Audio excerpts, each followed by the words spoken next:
मामांना विनंती करतो की आपण या ठिकाणी व्यासपीठावरनं संबोधित करायचं आहे.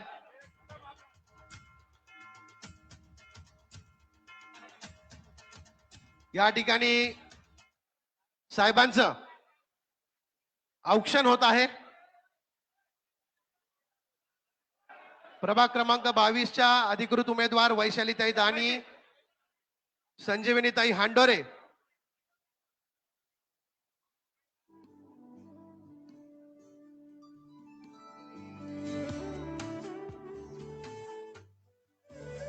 सर्वांना विनंती, आपण आहे त्या ठिकाणी जागेवर बसून घ्यायचं आहे.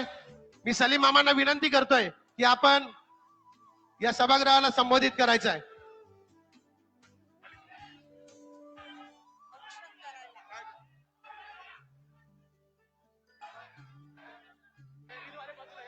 रील्स वाल्यांना विनंती, आपण आता थोडं बाजूला व्हायचं आहे. प्रत्येकाला आता वारंवार सूचना देता येणार नाही. आपल्याला विनंती आहे, आपण बाजूला व्हायचं आहे रील्स वाल्यांनी. या ठिकाणी लाईव्ह प्रक्षेपण चालू आहे. कार्यक्रमाला सुरुवात करायची आहे त्या अगोदर मी मान्यवरांना विनंती करतो की आपण आपल्या या कार्यक्रमाची सुरुवात आपल्या महापुरुषांना पुष्पहार अर्पून या ठिकाणी होत आहे. मी आदित्य साहेबांना विनंती करतो की छत्रपती शिवाजी महाराजांच्या पुतळ्यास पुष्पहार अर्पण करायचा आहे. छत्रपती शिवाजी महाराज की. यानंतर राजाभाऊ वाजे यांना विनंती करतो की आपण क्रांतीसूर्य महात्मा ज्योतिराव फुले यांच्या पुतळ्यास पुष्पहार करायचा आहे. क्रांतीसूर्य महात्मा ज्योतिराव फुले यांच्या, क्रांतीज्योती सावित्रीबाई फुले यांच्या,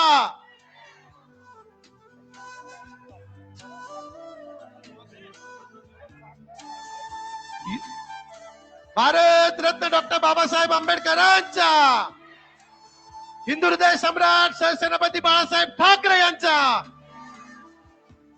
युवा सेनेच्या आपल्या सर्वांचा सत्कार साहेब स्वीकारणार आहे. आपल्याला विनंती आहे, आपण व्यासपीठावरती मान्यवरांचे भाषण होणार आहे. साहेब आपल्या सर्वांचा सत्कार स्वीकारणार आहे. आपण कुठेही गर्दी गोंधळ गडबड करू नका. निवांत सगळ्यांचे सत्कार स्वीकारले जातील. या ठिकाणी सलीम मामा यांना विनंती करतो की आपण संबोधित करावे.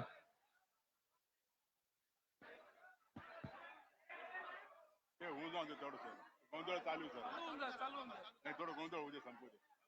गोंधळ चालू आहे, गोंधळ चालू आहे.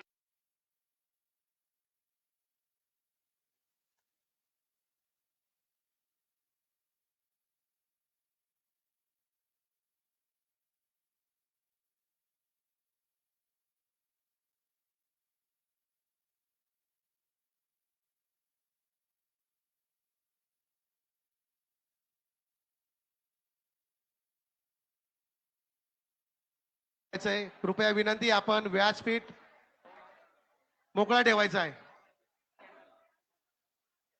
युवा सेना युवती सेनेच्या वतीने या ठिकाणी साहेबांचा सत्कार संपन्न झाला आहे. रील्स वाल्यांना आता पुन्हा एकदा शेवटची सूचना आहे, आपण भाषण चालू असताना आतमध्ये कोणी यायचं नाही, समोर कोणी यायचं नाहीये.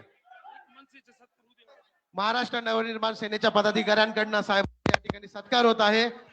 ऍडव्होकेट नितीनजी पंडित, संजयजी हांडोरे, सोमनाथ मामा बेरड, सुनील भाऊ पाटोळे, मीराताई आवारे, उमेश भाऊ भोई, ऋषिकेश भाऊ आवारे, बाजीराव भाऊ मते, गोकुळ भाऊ नागरे, शशी भाऊ चौधरी, नितीन भाऊ काळे, दीपक भाऊ बोराडे, आदित्य भाऊ कुलकर्णी व राहुल भाऊ बोराडे या सर्व महाराष्ट्र नवनिर्माण सेनेच्या पदाधिकाऱ्यांच्या वतीने साहेबांचं नाशिक रोड विभागामध्ये हार्दिक स्वागत करण्यात येत आहे.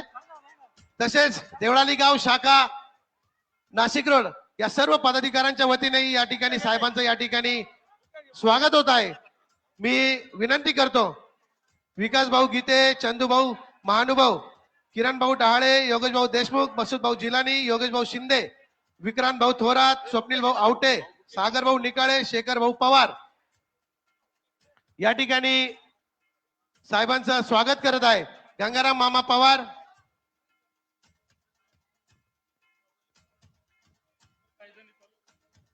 देवळाली गाव शाखा शिवसेना यांच्या वतीने साहेबांचं या ठिकाणी स्वागत करण्यात आलेलं आहे. आता देवळाली मतदारसंघाच्या वतीने दीपक भाऊ गायधनी, व सर्व पदाधिकारी या ठिकाणी साहेबांचा शहर प्रमुख गोपाळभाऊ मोजाड या ठिकाणी नुकत्याच होऊ घातलेल्या झालेल्या नगर परिषदेच्या निवडणुकीत शिवसेनेचे निवडून आलेले आमचे बगूरचे शहर प्रमुख काकासाहेब देशमुख यांनी व्यासपीठावर यायचंय. सलीम मामांना विनंती, आपण भाषणाला सुरुवात करायची आहे. आपण आहे त्या ठिकाणी खाली बसून घ्यायचंय. आज या ठिकाणी शिवसेना मनसे महाविकास आघाडीच्या मेळाव्यासाठी शिवसेनेचे युवा सेना प्रमुख आदरणीय आदित्यजी ठाकरे साहेब, ह्या नाशिक लोकसभा मतदारसंघाचे खासदार आदरणीय राजाभाऊ वाजे, शिवसेना नेते आदरणीय दत्तानाना गायकवाड, आदरणीय वसंतभाऊ गीते, शिवसेनेचे जिल्हा प्रमुख डीजी सूर्यवंशी, उपस्थित मंचावरील सर्व मान्यवर, उपस्थित बंधू आणि भगिनींनो, खर तर 2017 ते 2022 पर्यंत नाशिककर जनतेने भारतीय जनता पार्टीच्या हातामध्ये महानगरपालिकेची सत्ता दिली आणि तब्बल 66 नगरसेवक भारतीय जनता पार्टीचे निवडून आले. जर तुमच्याकडे 66 भारतीय जनता पार्टीचे नगरसेवक निवडून आले तर मला वाटतं इतर पक्षातनं तुम्हाला उमेदवार आयात करण्याची गरज का पडली. आणि मी आपल्याला या संवाद मेळाव्याद्वारे सांगू इच्छितो का भारतीय जनता पार्टीने सर्वे केला आहे आणि त्या सर्वे मध्ये भारतीय जनता पार्टी त्या सर्वे मध्ये भारतीय जनता पार्टीला जनतेनं नाकारलंय. ज्या प्रभाग क्रमांक 13 मध्ये राष्ट्रवादी आणि काँग्रेसचे नगरसेवक निवडून आले होते आणि तुम्ही सुद्धा त्या काँग्रेस, राष्ट्रवादी आणि मनसेच्या नगरसेवकांना सोबत घेण्याचं पाप तुम्ही केलेलं आहे. येणाऱ्या निवडणुकीमध्ये जनता तुम्हाला धडा शिकवल्याशिवाय राहणार नाहीये. जर तुम्ही 100+ नारा देत होते का आमचे 100 प्लस आमचे नगरसेवक निवडून येणार आहे, तर तुम्हाला इतर पक्षातनं नगरसेवक घेण्याची गरज का भासली आहे.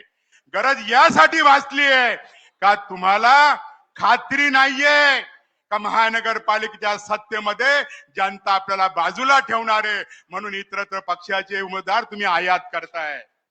तुम्ही इतर पक्षाचे उमेदवार आयात केले आहात, पण जनतेला तुम्ही अजून आयात केलेले नाहीये. जनतेला गृहीत धरू नका.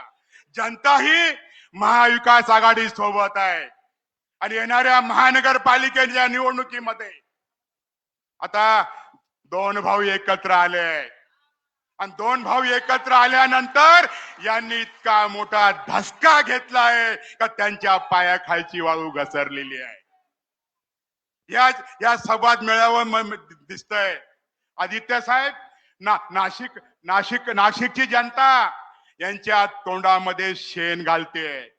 तुम्ही काँग्रेस, राष्ट्रवादी आणि मनसेच्या नगरसेवकांचा प्रवेश करताय, याच्यापेक्षा कुठली निंदनीय गोष्ट नाही. आणि बाहेर भारतीय जनता पार्टीचे पदाधिकारी हे आंदोलन करताय.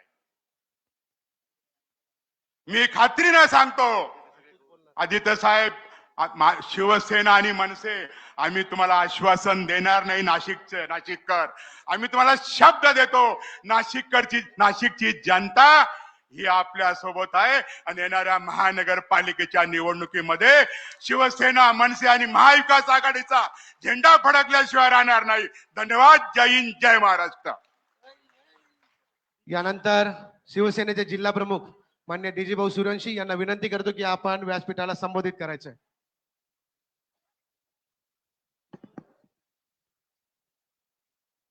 हिंदवी स्वराज्य संस्थापक छत्रपती शिवाजी महाराज अखंड हिंदूंचे पंचप्राण हिंदू हृदय सम्राट सर सेनापती बाळासाहेब ठाकरे यांना त्रिवार मानाचा मुजरा.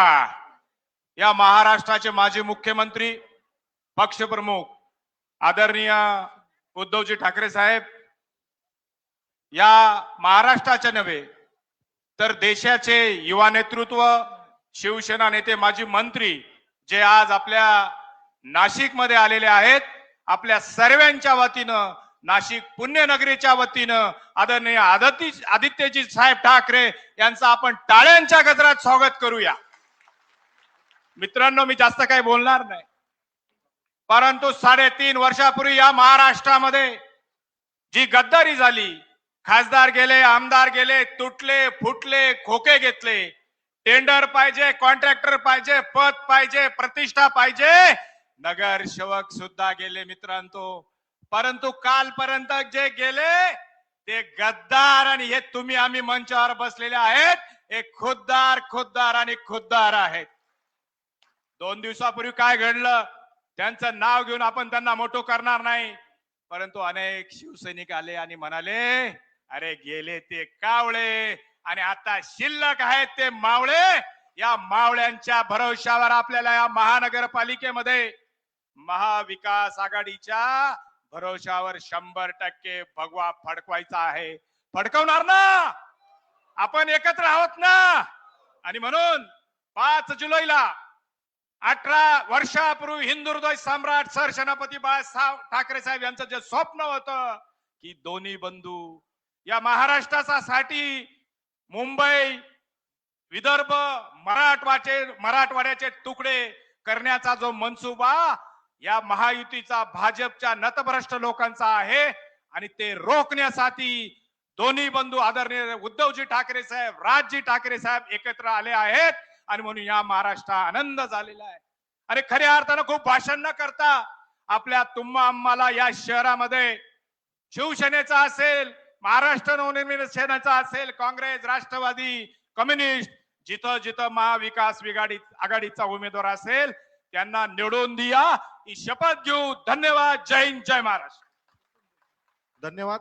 यानंतर माजी आमदार शिवसेनेचे नेते आदरणीय श्री वसंत भाऊ गीते यांना विनंती करतो की त्यांनी आपल्या सर्वांना संबोधित करायचं आहे.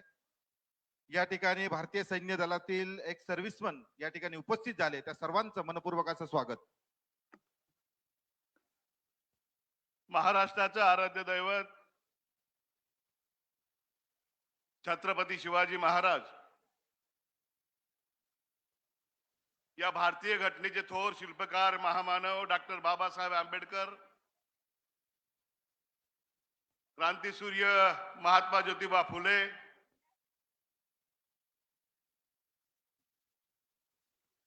आदरणीय हिंदू हृदय सम्राट शिवसेना प्रमुख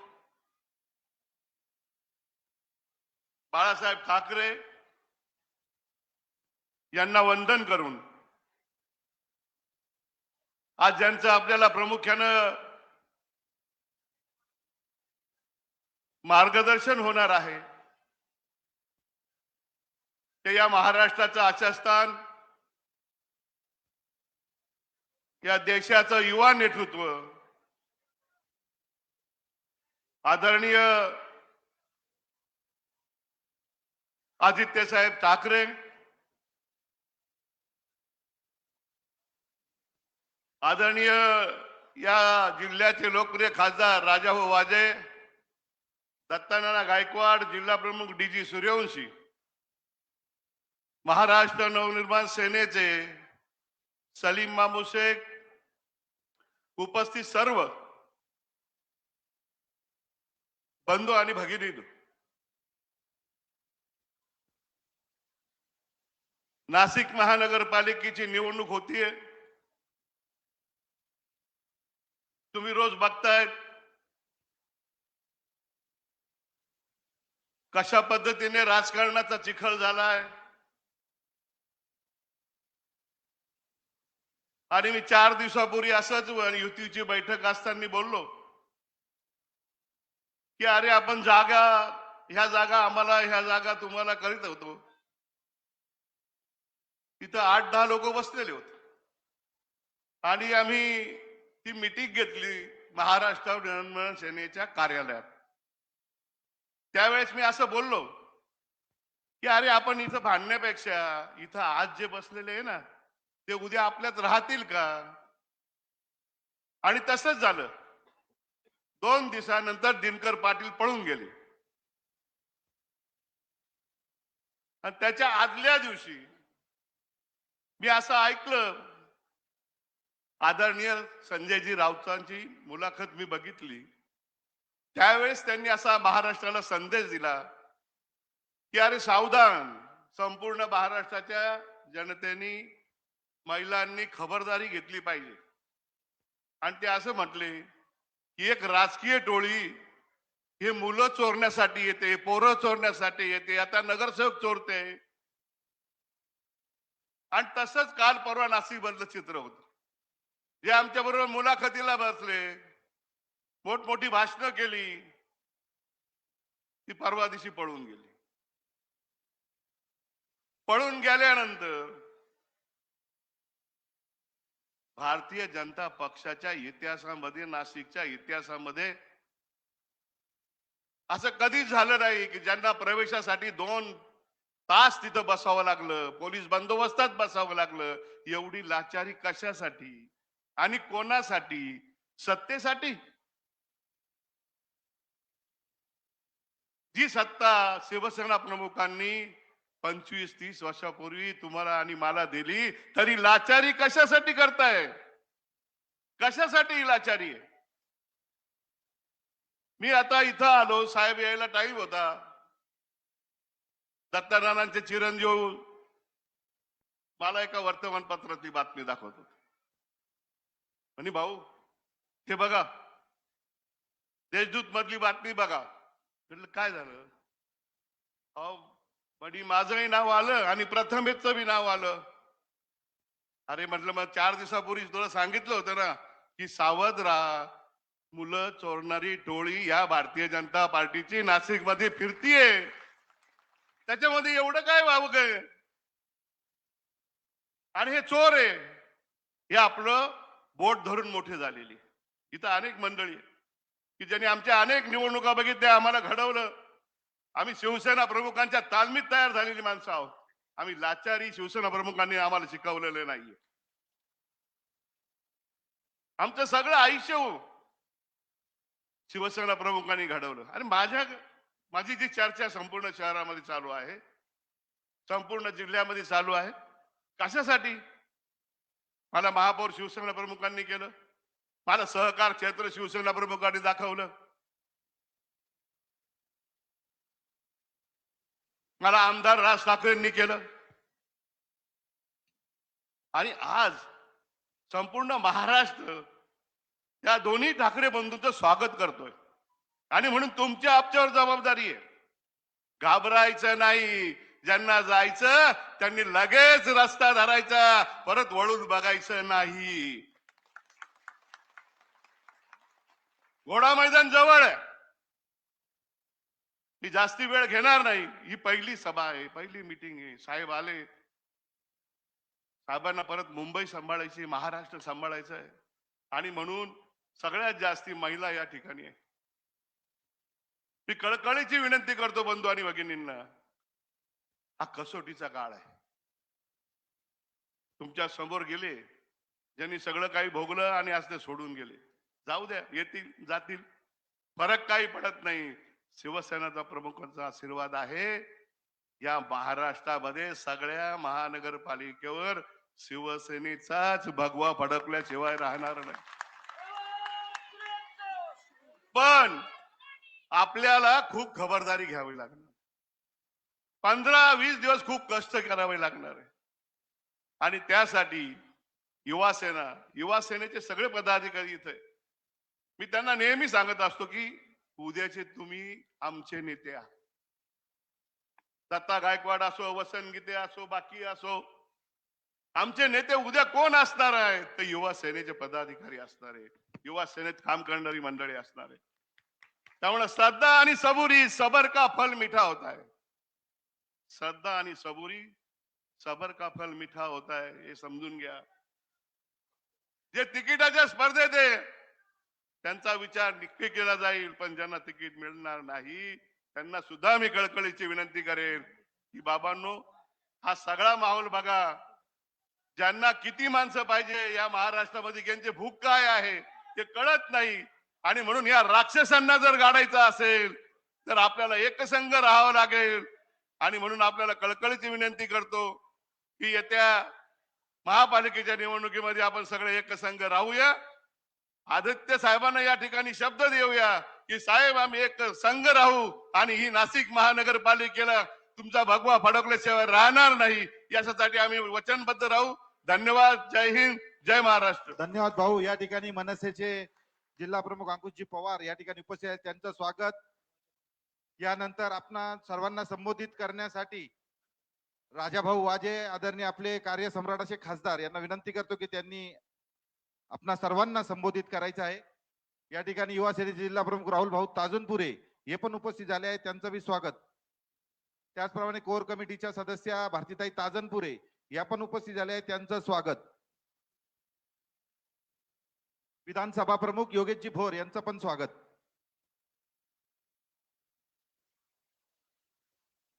येत्या 15 तारखेला होणाऱ्या महानगरपालिकेच्या निवडणुकीच्या संदर्भात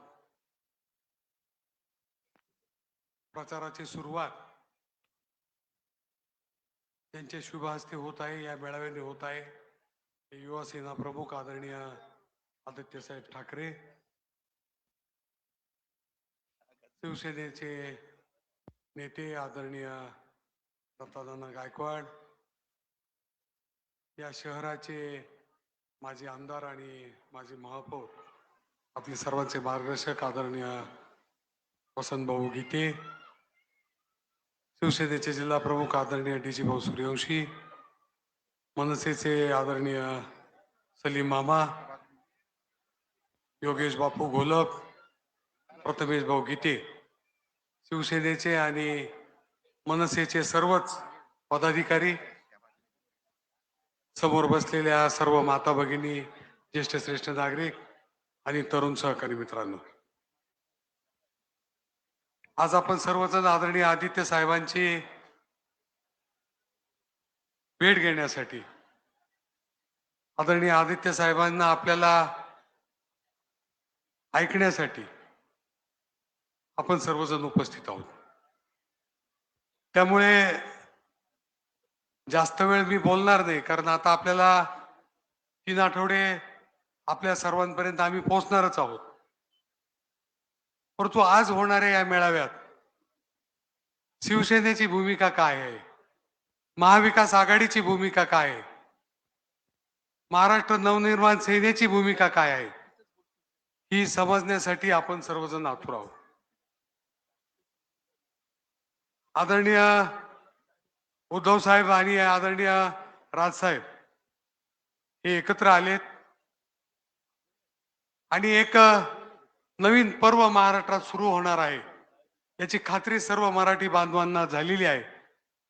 आणि म्हणूनच या निवडणुकीत एक वेगळा उत्साह आणि एक उत्साहाचं वातावरण सर्वत्र आहे. परीक्षा कठीण आहे, अभ्यास जास्त करावा लागणार आहे, आपली सर्वांची तयारी आहे आणि त्या तयारीत आपण उतरून नक्कीच या परीक्षेत पास होऊ अशी खात्री मला तरी वाटते. आता आपल्या सर्वच निवडणुकीच्या संदर्भात बरेच पदाधिकारी वेगवेगळ्या पक्षात प्रवेश करतायत.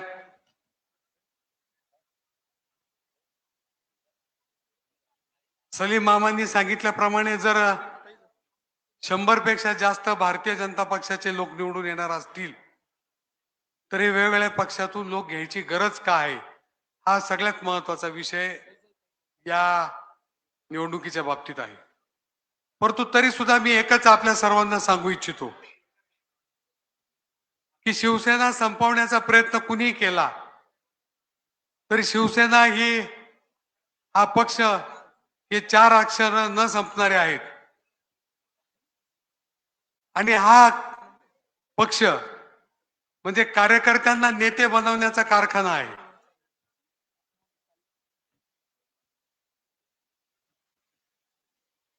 वेगवेगळे सर्वसामान्य कार्यकर्ते शिवसेनेत येतात.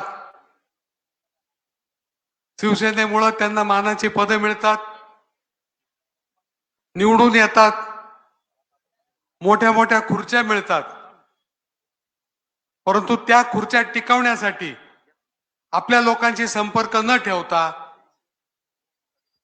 बाहेरच्या लोकांशी संपर्क ठेवून आपण नक्की निवडून कसे येऊ यासाठी प्रयत्न करणं मला वाटतं हे चुकीचं आहे. शिवसेनेने जे लोक मोठे केलेत त्यांना छोट्यातून मोठं करण्याचं काम शिवसेनेने केलं आणि आता ते मोठे झालेत त्यांना छोटं करण्याचं काम आपलं सर्वांचं आहे. आणि म्हणून सर्वसामान्य छोटे कार्यकर्त्यांनी ही निवडणूक हातात घेऊन निवडणूक लढवून आणि निवडून येऊन त्या मोठ्या खुर्च्यांची त्या जागेवर आता आपण बसलं पाहिजे या भावनेने ही निवडणूक लढवणार आहेत.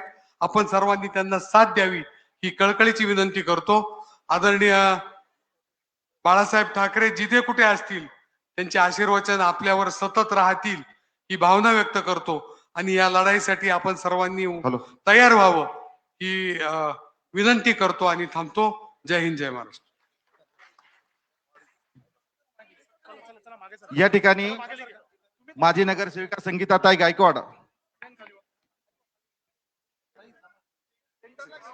अरे इथे ऐका, इथे महिला एवढ्या मोठ्या संख्येत उपस्थित आहेत, त्यांचा मान राखून मी वाटतं याच बाजूला उभं राहील. थोडे आपले बाकीचे सगळ्यांनी बसून घ्या, मागचं मोकळं करा.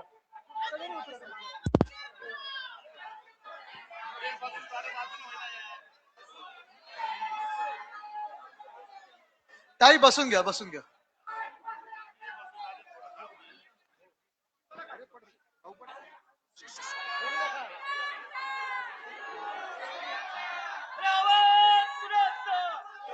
बोलू का?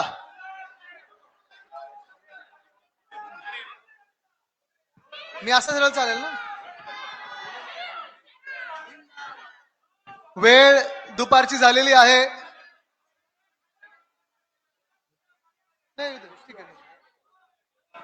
वेळ दुपारची झालेली आहे. सगळ्यांना भूक लागली असेल. बोलू की थांबू? कारण आपल्यापेक्षा जास्ती भूक ही भाजपाला लागलेली आहे. खवळलेत बोलतात. त्यांना भूक एवढ्याचीच लागलेली आहे की आपण महाराष्ट्र गिळतोय कधी आणि बिल्डरांच्या आणि कॉन्ट्रॅक्टरच्या हातात घालतोय कधी, घशात घालतोय कधी, ही भूक त्यांना लागली.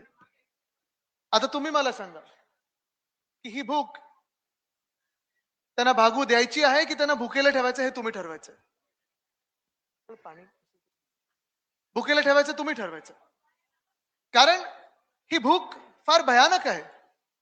ही भूक जी आहे ही महाराष्ट्र संपवणारी भूक आहे. ही भूक आपण पाहत आहोत शहरं संपवणारी भूक आहे आणि हीच भूक ही आपल्या देशाला मागे नेणारी भूक आहे. खरं तसं पाहायला गेलं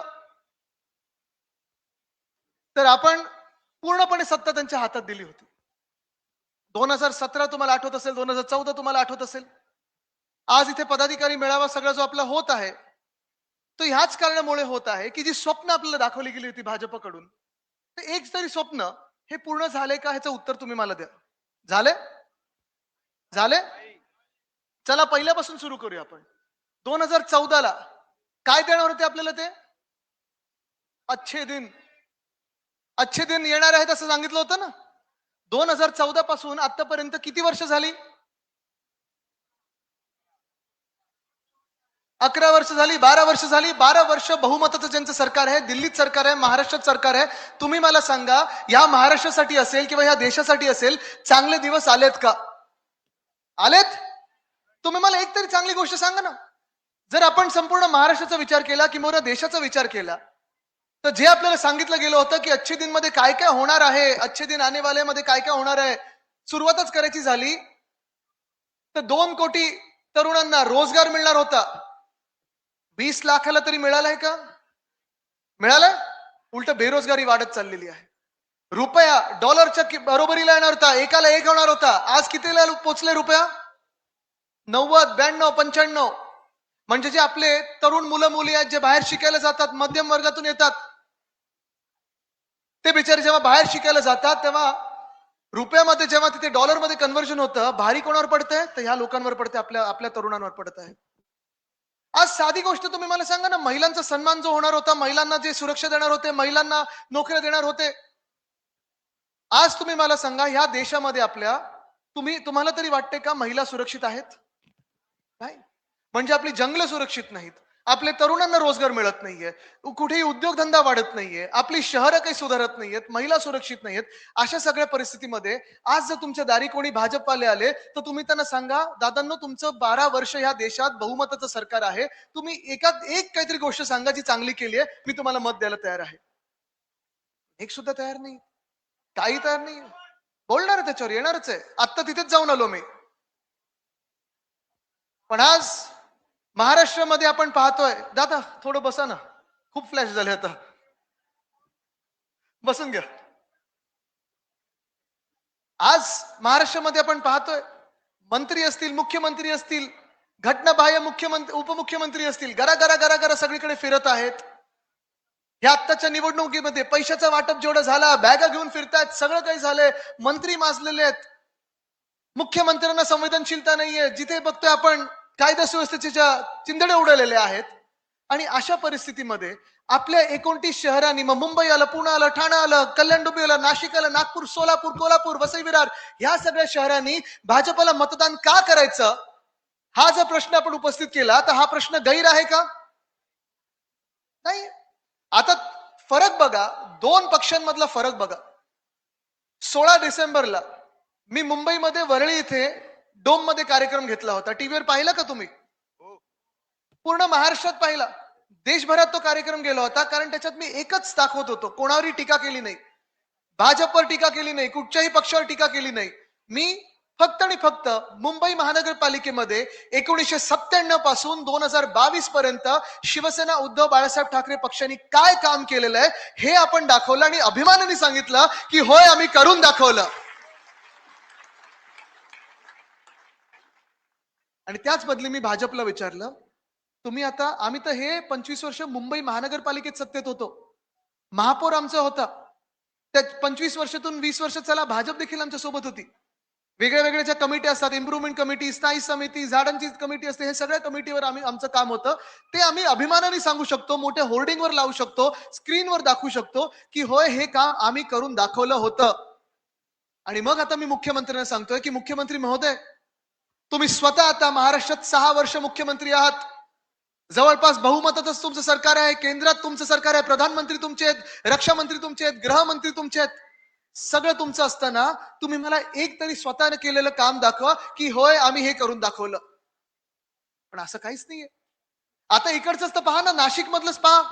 तुम्ही मला सांगा, ए दादा जरा फोटोग्राफर थोडे बसा ना इथे, ते फ्लॅश खूप उडतात.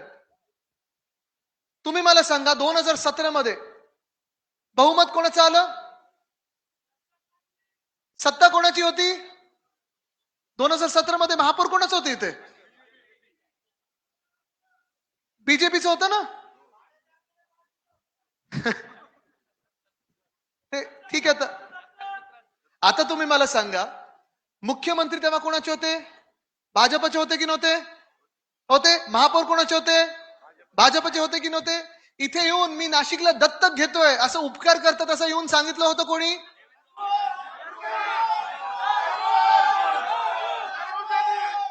मग 2017 पासून आतापर्यंत जवळपास 9 वर्ष होतील आता या 2026 मध्ये. तुम्ही मला सांगा, नाशिकचं चित्र हे बदललंय की बिघडलंय? मी चुकीचं बोलत असेल तर मला तुम्ही करेक्ट करू शकता. सांगा आदित्य, तुम्ही चुकीचं बोलताय, नाशिक एकदम कुठच्या कुठे गेलंय, वॉशिंग्टनच्या बाजूला तर नाशिक आलेलं आहे. झालंय का असं? नाही झालंय.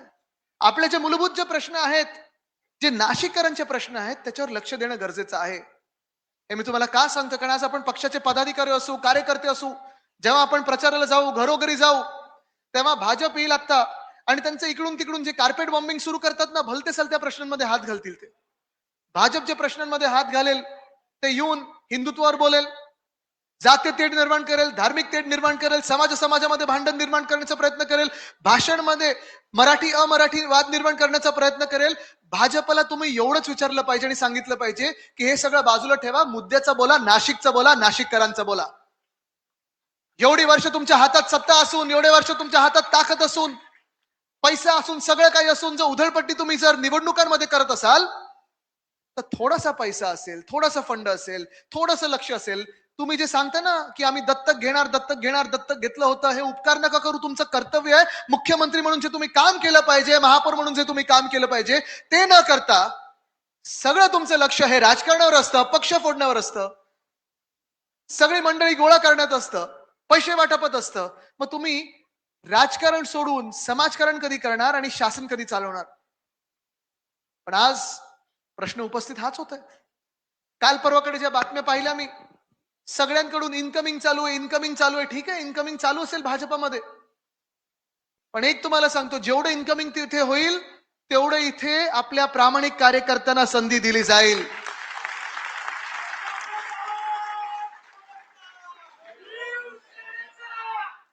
मी हे नेहमी सांगतो, जेव्हा तन मन धनची लढाई असते, धन त्यांच्याकडे आहे पण तन आणि मन आमच्याकडे, आणि तर मनसे पण आमच्या सोबत आलेले आहे, म्हणजे दिलसे आणि मनसे दोन्ही एकत्र काम करणार आहोत. मला वाटतं इथे सोबत आपल्या काँग्रेस एनसीपी पण येईल, कम्युनिस्ट आलेलेच आहेत.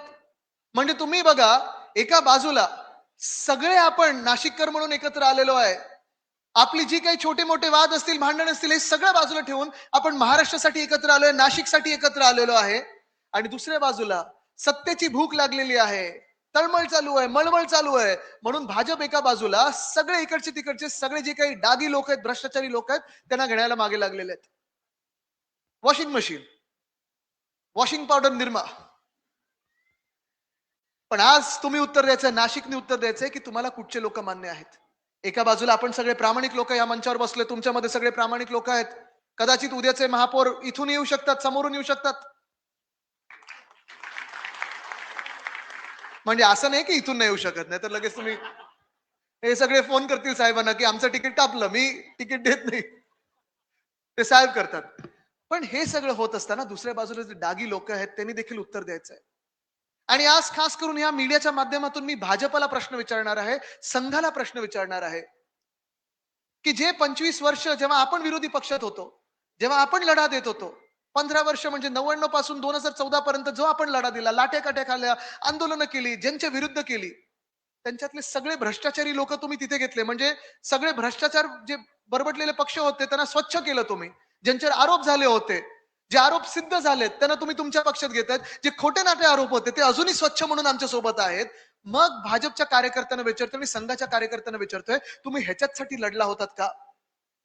आज भाजपामध्ये हे सगळीकडे होते, मुंबईत असेल, पुण्यात असेल, नाशिकमध्ये असेल, ठाण्यात असेल, जिथे जिथे इन्कमिंग झालेलं आहे, तुम्ही साधा प्रश्न त्यांच्या स्थानिक आमदार किंवा खासदारांना विचारा की तुम्हाला विचारून यांना घेतलं का पक्षामध्ये? बरं, त्यांच्यासाठी जे लढत होते, त्यांचे जे कार्यकर्ते होते, जर हेच सगळे डागी लोक तुमच्यामध्ये घेतले तर ह्या कार्यकर्त्यांना, तुमच्या कार्यकर्त्यांना कधी तिकीट मिळणार आहेत? हा प्रश्न राहतोच. आज प्रश्न करण्याचे, उपस्थित करण्याचे खूप आहेत, पण आज जो तपोवनचा तुम्ही विषय घेतलेला आहे, तो तपोवनचा देखील विषय, आता तिथेच थोडी धूळ आत गेली घशात.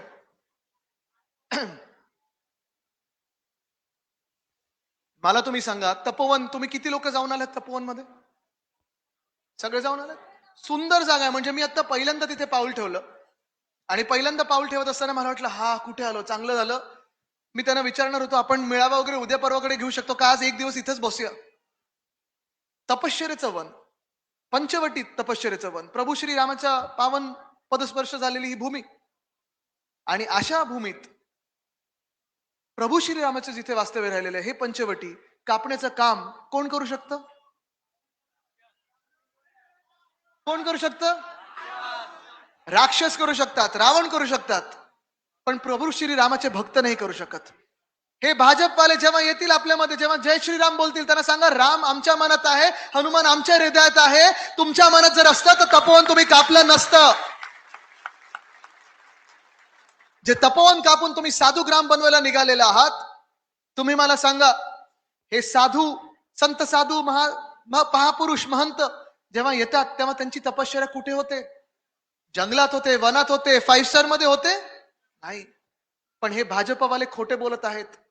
भाजपवाले साधू ग्रामाच्या नावाखालती एक त्यांचे व्हिडिओ कुठेतरी, एक ठक्कर बिल्डर म्हणून कोणतरी आहे ते, त्यांनी तो व्हिडिओ व्हायरल केला होता. मुख्यमंत्र्यांना ते सांगतायत की तपोवनला आपण येलो झोन मध्ये आणू, साधू ग्राम बनवू.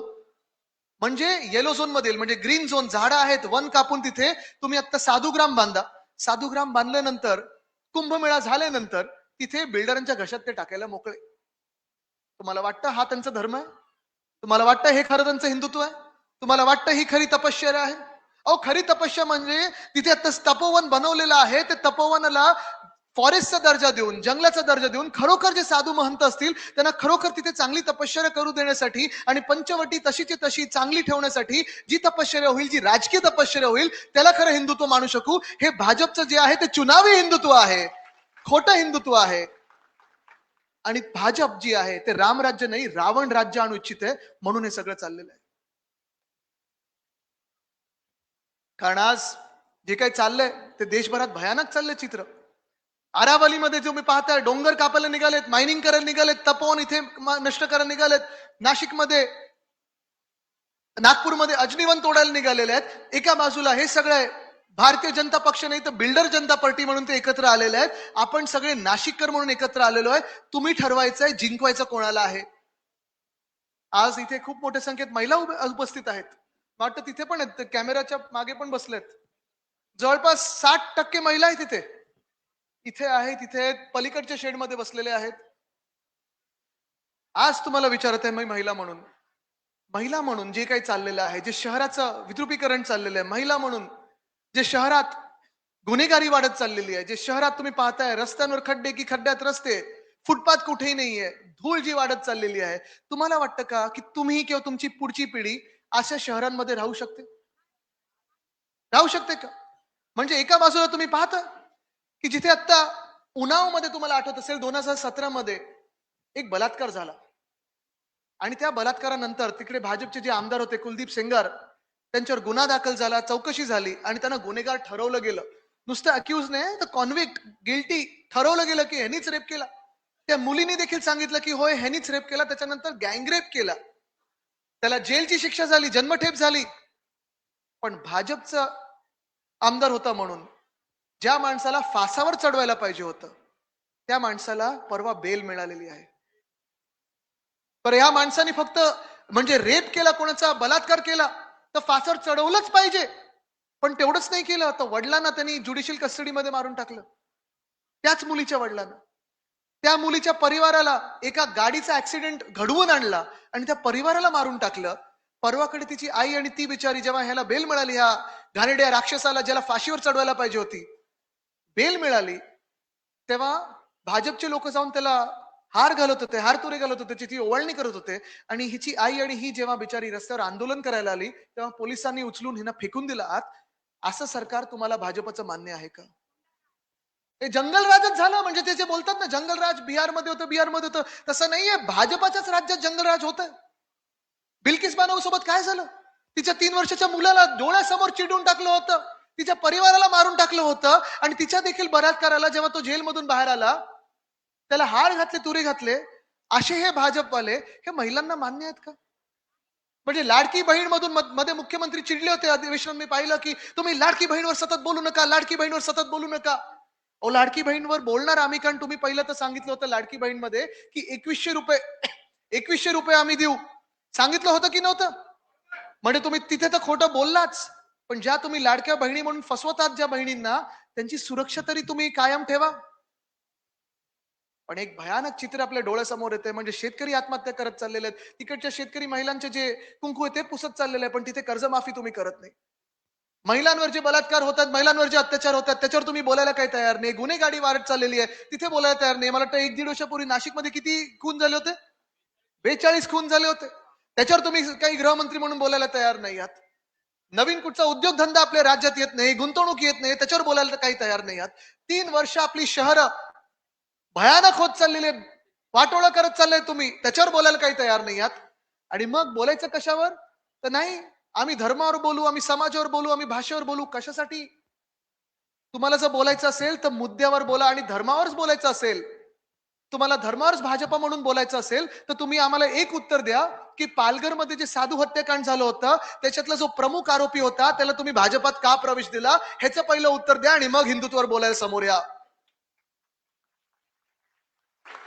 तुम्हाला आठवत असेल ते पालघर हत्याकांड जेव्हा झालं, ते 2 साधूंना जेव्हा मारलं गेलं, तिथे केवढं काय रान पेटवलं होतं भाजपने.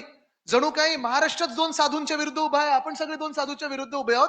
बरोबर निवडणुकीची जेव्हा वेळ आली, आता ही जिल्हा परिषद नाही, नगरपालिकेची निवडणूक होती, तेव्हा त्याच प्रमुख आरोपीला, ज्यांनी साधू हत्याकांडात प्रमुख आरोपी आहे, त्यांनी प्रवेश दिला होता. म्हणजे खोटं बोलत राहायचं, रेटून बोलायचं, खोटं बोलायचं, रेटून बोलायचं, आणि ह्या खोट्यावर दंगली निर्माण करायचं, सगळं काही करायचं आणि जिंकून आणण्याचा प्रयत्न करायचा. आज तुम्ही ठरवायचं आहे, आपलं जे नाशिक मधलं वातावरण आहे ते भाजपच्या हातात देऊन बिल्डर कॉन्ट्रॅक्टरांचं करायचंय, बिघडून टाकायचं आहे, जाती आणि धार्मिक करून टाकायचं आहे, की आपल्या भवितव्याला निवडायचं आहे, हे तुम्ही ठरवायचं आहे. हा निर्णय तुमचा असणार आहे. अनेक सभा पुढे होतील, बोलण्यासारखे विषय खूप आहेत. आत्ताच मी पाहत होतो इकडच्या बसेस देखील, जे मी सतत सांगत होतो, म्हणजे त्यावेळी मुख्यमंत्री बोलले होते की आम्ही इंडिया निओ मेट्रो आणू. आले का? एक तरी खांब लागलाय का? IT पार्क येणार होतं, एक तरी कम्प्युटर बसलाय का? रस्ते सुधारणार होते, एक तरी खड्डा बुजलाय का? नाही. आणि जे मी सातत्याने बोलत होतो की नाशिकवर आमचं प्रेम आहे, ते प्रेम आहे ते ह्या नाशिककरांवर आहे, नाशिकच्या बिल्डर आणि कॉन्ट्रॅक्टरवर नाहीये. हा फरक आपल्यामध्ये आणि भाजपामध्ये आहे. विषय खूप आहेत बोलण्यासारखे. ज्या मी बस बोलत होतो, भाजपने प्रायव्हेट बसेस आणल्यात, त्यांचाच कोणतरी कॉन्ट्रॅक्टर असेल. मी सांगतोय महानगरपालिकेच्या बसेस द्या. पण जे जे मुंबईमध्ये आपण करून दाखवलं, ते देखील मला पुन्हा एकदा नाशिकमध्ये करून दाखवायचं आहे. विषय अनेक येतील, वचननाम्यात येतील, पण मी आता गाडीत सांगत होतो, आपले जिल्हा प्रमुख आणि आम्ही नाना बसलो होतो, माझी स्वप्न ह्या शहरासाठी 2-3 आहेतच, बाकीची तर खूप करण्यासारखी कामं आहेत. पण ह्या नाशिक महानगरपालिकेचं, जसं मुंबईमध्ये उद्धव साहेबांनी महानगरपालिकेचं स्वतः महानगरपालिकेचं 4 मेडिकल कॉलेजेस आणलेले आहेत, तसं मला नाशिक महानगरपालिकेचं कमीत कमी 1 मेडिकल कॉलेज पुढच्या 5 वर्षात करून दाखवायचं आहे. स्वस्त आणि मस्त आरोग्य सेवा ही नाशिकमध्ये आलीच पाहिजे. हे सगळे मोठे मोठे नेते येतात, सगळं काही सांगून जातील. मी पुन्हा एकदा त्यांना सांगतो, मुद्द्याचं बोला, नाशिक प्रेमाचं बोला, बाकीचं काही बोलू नका. जसं मुंबईमध्ये महानगरपालिकेची शाळा विनामूल्य आहे, 8 की 9 भाषांमध्ये शिकवलं जातं. मराठी अनिवार्य आहे, पण मराठी आहे, इंग्लिश आहे, सेमी इंग्लिश आहे, हिंदी आहे, गुजराती आहे, उर्दू आहे, तमिळ आहे, तेलुगू आहे, कन्नड आहे. 3.25 लाख विद्यार्थी ह्या शाळांमध्ये शिकतात. जी गलटी 30-30 हजार विद्यार्थी ज्याची गलटी लागली होती, हे चित्र सुधारून आपण डिजिटल क्लासरूम आणले, चांगल्या शाळा बनवल्या, IB, ICSE, CBSE ह्या शाळा आणल्या, विनामूल्य आणल्या. म्हणजे मुलांचं भवितव्य, मुलींचं भवितव्य पक्क करतोय आपण. असं मला शाळा ह्या नाशिकमध्ये प्रत्येक वॉर्डात आणायच्यात, ह्याच्यासाठी मी तुमच्याकडे आलेलो आहे. तपोवन तर वाचवायचंच आहे, पण अशी वनं आपल्याला वाढवायची आहेत, मोकळ्या जागा असतील, मोकळी उद्यानं असतील, जिथे तुम्ही आरामात जाऊन बसू शकाल, आनंद घेऊ शकाल, मोकळा श्वास घेऊ शकाल, अशी उद्यानं आपल्याला करायची आहेत. म्हणून मी तुमच्याकडे आलोय, तुमचं साथ आणि तुमचे आशीर्वाद घ्यायला आलेलो आहे. जशी BST, मुंबईमध्ये BST 25 वर्ष ताफा आपला BSCचा जवळपास 3000 होता, मला 10,000 पर्यंत न्यायचा होता. आणि पुन्हा एकदा मुंबई जिंकल्यानंतर मी BSCच्या बसेस आहेत ते 10,000 पर्यंत नेणार. महिलांसाठी विनामूल्य बसेस असतील, 5, 10, 15 आणि 20 रुपयामध्ये जे आपण भाडं केलं होतं, फ्लॅट फेअर, 5 किलोमीटर जायचे 5 रुपयात, 10 किलोमीटर जायचे 10 रुपयात, 15 किलोमीटर जायचे 15 रुपयात, आणि 20 किलोमीटर म्हणजे 15 किलोमीटर जास्ती जायचं असेल तर 20 रुपयात तुम्ही कुठेही AC बसेस घेऊन जाऊ शकत होतात. अशी बस सेवा आहे नाशिकमध्ये, ती मला आणायची आहे. ह्याच्यासाठी मी तुमच्याकडे आलोय. तुम्ही आशीर्वाद मला देणार की नाही? जे कर आपण एक साधारणपणे आपल्या शहरांमध्ये जे राहतात त्यांना आपण कर लावतोच, मुंबईकर, पुणेकर, नाशिककर, नागपूरकर. भाजपाने बरोबर तो कर बघितलेला आहे, कर वाढवत चाललेत, पण मुंबई, पुणे, नाशिक, ठाणे सुधारत नाहीत, नुसतं कर वाढवत जातात. पण खासदार साहेब, आपल्याला शहरातले कर आटोक्यात आणायचे आहेत आणि शहर चांगलं करायचं आहे, ह्याच्यासाठी मी इथे आलेलो आहे. तुम्ही मला आशीर्वाद देणार की नाही? निवडणुकीचे दिवस जवळ आलेले आहेत. परिवर्तन आपण घडवणार म्हणजे घडवणार हे ठरलेलं आहेच आपलं. पण 2-3 साधे प्रश्न आहेत मला. तुम्ही मला सांगा, जर आपल्याला परिवर्तन घडवायचं असेल आणि चांगलं शासन, चांगलं सरकार आपल्याला या शहरात आणायचं असेल, तर परिवर्तनाचा दिवस कुठचा असेल? इथे वेगळी नाहीये ना. जानेवारीला मतदान कधी आहे आणि विजयाचा दिवस कधी आहे? बरं, हे सगळं होत असताना, बसून घ्या, कोणी उठू नका. हे सगळं होत असताना आपलं चिन्ह परिवर्तनाचं कुठचं असणार आहे? जरा मशालवरती ज्यांच्या ज्यांच्या हातात आहे करून दाखवा.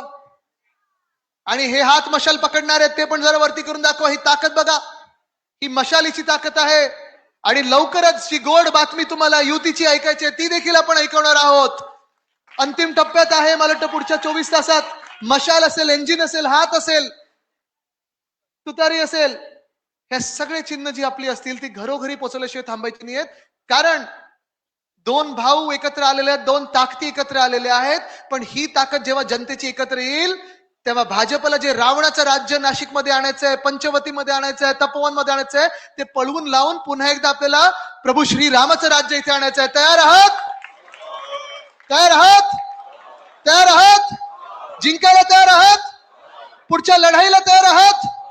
कारण आश्वासनं ही खूप दिली जातील. इथे इच्छुक आहेत मला माहिती आहे, पण इच्छुकांनी पण ठरवायचं आहे, आश्वासनाला बळी पडायचं आहे की प्रामाणिकपणे सोबत राहायचंय. ठरवलं का तुम्ही? इथे जनतेमध्ये देखील भाजपा पैशाचं वाटप करेल, पैशाचा पूर आणेल, पण हे 2 दिवसाचे पैसे वाटणार आणि पुढचे 5 वर्ष अंधारात घालवणार. तुम्ही ठरवायचंय कोणाला तुम्ही मतदान करणार आहात. कार्यकर्ते म्हणून, पदाधिकारी म्हणून तुम्ही ठरवायचं आहे. त्यांना ताकद दाखवायची की नाही, त्यांना हद्दपार करायचंय की नाही, आणि आपला महापौर बसवायचाय की नाही. नाशिकवर प्रेम करणारा महापौर पाहिजे की दिल्ली समोर झुकणारा महापौर पाहिजे, हे तुम्ही ठरवायचंय. आणि जर ठरवलं असालच तर आजपासून घरोघरी जाऊन प्रचार करा. दिवस फार कमी आहेत. परिवर्तन घडवायचं असेल तर प्रत्येक दिवस, प्रत्येक क्षण, प्रत्येक तास आपल्याला घरोघरी जाऊन प्रचार करायला लागेल आणि प्रामाणिक जनतेला सोबत घेऊन 16 तारखेला विजय मिरवणूक काढायला लागेल. धन्यवाद. जय हिंद, जय महाराष्ट्र, वंदे मातरम.